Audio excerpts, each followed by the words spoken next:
ও তো নুনু আছে, তো নুনুর তো হেকমত আছে, নুনুর কাজ আছে, কাজ একবারে ঠিক মতো জেলখানার ভিতরে করে দিছে।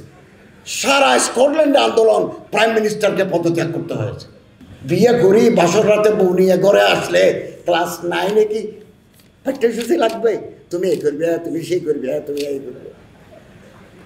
বাসর রাতে কি করতে হয় এগুলো সবাই জানে। এখানে যারা বিয়ে করছে তারাও জানে, যারা করে নাই তারাও জানে। যেদিকে যেদিকে লাইন পাই, চিত্র পাই, ওদিকেই খাম বানাই দেয়। এরা হচ্ছে বাইসেক্সুয়াল। একজন মানুষ শরীফ, আমার নাম শরীফ, আমি পুরুষ, আল্লাহ আমারে পুরুষ বানিয়েছেন, কিন্তু আমি মনে মনে ভাবলাম আমি আজ থেকে শরীফিয়া। আমার দাড়ি ছাঁচি, মুস্কুস ফেলে দিই, ঠোঁটে লিপস্টিক লাগিয়ে দিলাম, শরীফিয়া হয়ে গেলাম। যে লম্বা চুল মেয়েদের মতো করে রাখলাম, কপালে একটা টিপ দিলাম, কালো একটা ব্লাউজ দিলাম, সাদা একটা শাড়ি পরলাম, মেয়েদের মতো একটা হিল, হাই হিল স্যান্ডেল পরলাম। এরপরে কলকাতা যাই, ইনজেকশন মারি, হরমোন চেঞ্জ করে ফেললাম। এখন কথা বলবে মেয়েদের মতো ছোট ছোট করে, সব বদলাই ফেললো। গলার কণ্ঠও বদলে গেছে, কিন্তু কাপড়ের ভিতরে যে নুনু আছে এটা বদলানো যায় না। এটা কি করে বদলাবেন?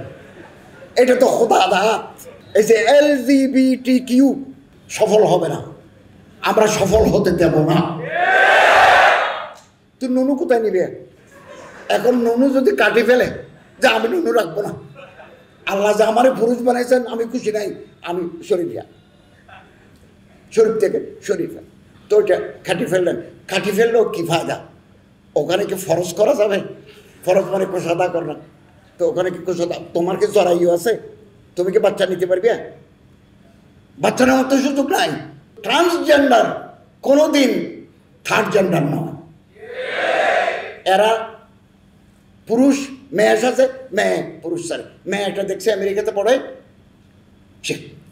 চেহারা দেখে আন্দাজ করা যায় না ছেলে না মেয়ে। প্যান্ট পরছে, শার্ট গায়ে দিছে, টাই পরছে, ছোটো ছোটো ছোটো, খুব ভালো করে তাকাইলে বোঝা যায় যে মেয়ে। ও মনে মনে ভাবতেছে না আমি আজ থেকে পুরুষ। তুমি আজ থেকে পুরুষ পাইবে? তোমার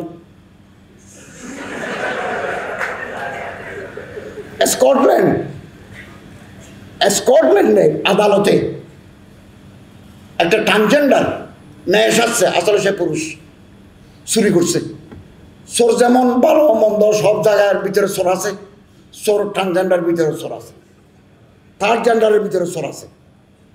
তো ধরা পড়ছে, আদালতে সাক্ষী প্রমাণ দিয়ে পুলিশে চার্জশিট দিছে, আদালত তারে 3 বছর জেল দিল।